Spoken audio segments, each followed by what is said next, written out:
From the Storm Tracker 33 Weather Center, I'm Chief Meteorologist Jesse Gunkel with a quick Facebook update. Just to give you the very latest on Tropical Storm Cristobal as it made its way inland around 5 o'clock this evening. Made landfall between Grand Isle and the mouth of the Mississippi. Winds were sustained at nearly 50 miles per hour. As you see here, it's now really starting to walk its way through the state at this point, and it's starting to lift. Eventually, it's going to start to take more of a northwestern turn.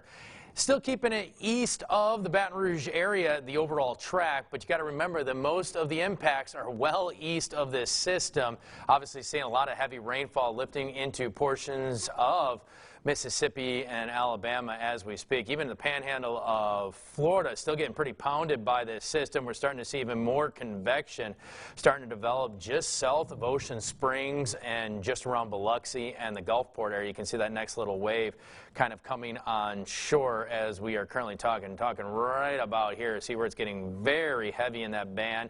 Moving inland, we've also got some heavier pockets, but everything seems to be sliding just on the outskirts of our viewing area, and obviously that's some good news. Right now, the current winds are sustained at 50, heading north now at 7, but obviously it's going to follow that ridge, make more of a western turn before a deep trough comes in and pushes it back off towards the east. So it is going to start to pick up a little bit of forward speed. We'll start to notice that happen as we make our way into most likely the early morning hours of tomorrow and throughout the day of Monday. But what I do want to point out is when you look at the big picture here, you see, again, that northwestern path a little bit.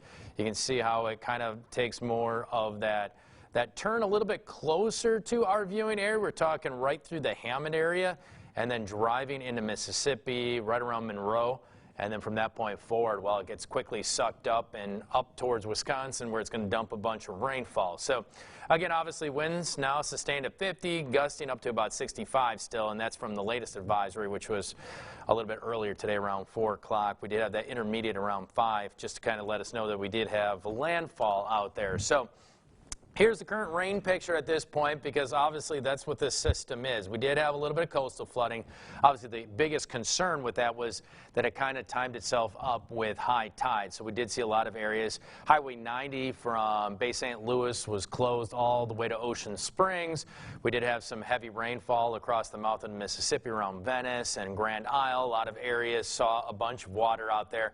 Even Lake Pontchartrain was very choppy out there. But as you see, again, we've got a couple of heavier bands out there, but the majority of the more intense rainfall bands, again, you can see it right here.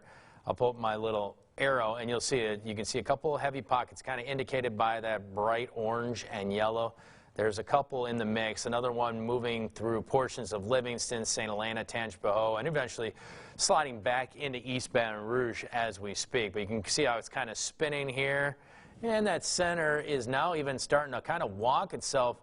Almost looks a little bit now to the east of the city of New Orleans, so before it kind of walks back towards the west, so meaning it should go right across Lake Pontchartrain, North Shore, and then moving up. But again, as that happens, we're going to keep all that rain kind of filtered in an area back, kind of fanning through Mississippi from Jackson all the way through Hattiesburg back into portions of southern Alabama and even still the panhandle of Florida. I do want to point out, if we do zoom out a little bit here, you'll see that, again, a lot of those rain bands extend still well into the Gulf of Mexico, which means we haven't cut off that conveyor belt of moisture, that unlimited supply coming back into the main part of this system. And that's really why they do call it a feeder band out there, because, again, it's coming from the Gulf of Mexico, which currently has a bunch of warm waters right now. So here's the story. You can see it kind of lifting now, a little bit past New Orleans, even just, I would say, north and slightly east, heading closer, even Slidell at this point, before hopefully making that jog a little bit later on tonight. But you see the main wave for us is now sliding through southern Mississippi, just right around the state line. We're talking those southern counties in Mississippi and also those Florida parishes.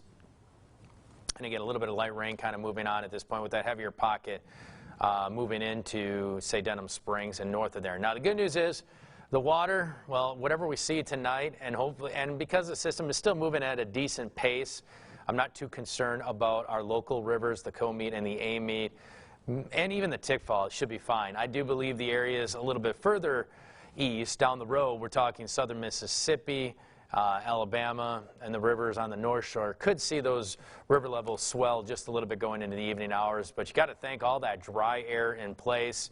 And that's really what kind of kept this system from rapidly intensifying before it made its way inland and kept it as a weaker system just around landfall, because there was the opportunity to see tropical storm force winds about 200 miles from the center, or 205, but we really didn't see too much in the way of that. So yeah, we did see some stronger wind gusts at times, but again, all of that was very limited throughout the day. And look at the current wind speeds right now. 13 here, 14 in Gonzales, 12 in New Orleans, 6 in Belle Chase. Again, not too strong. 20 in Bogalusa, but you can see some of these stronger wind gusts out there sitting in the upper teens and even upper 20s in some locations out west. So again, a little bit stronger for Washington, Tangipahoa, St. Helena, and southern Mississippi, even at this hour. But I don't expect it to get any worse tonight. But just remember that we are under a tropical storm warning, and most likely they have actually dropped a few parishes, mainly west of Morgan City. Most likely, if the system continues to lift north, it will start to drop more and more parishes as we head into the evening hours. So just remember to stay alert this evening, stay weather aware. Still the potential for heavy rainfall at times. Will we see flash flooding? Maybe in pockets. The closer you live to I-55, the better those odds are at this point. So again, there could be a couple heavy pockets because this rain could really slowly start to add up, not just for this evening, but we've still got a good opportunity for rain throughout the day tomorrow. We're talking scattered to numerous showers, maybe even a lingering feeder band until early Tuesday morning before we get back into a much drier pattern out there, a more stable pattern, obviously, for us. So again, really a lot to watch as we continue to move forward at this point, but I think the worst effects, we're going to start to move back to better conditions heading into the overnight hours. If you do have any questions or concerns, please just drop us a line. Also, download our app. It's free. Go to brproud.com for the very latest out there.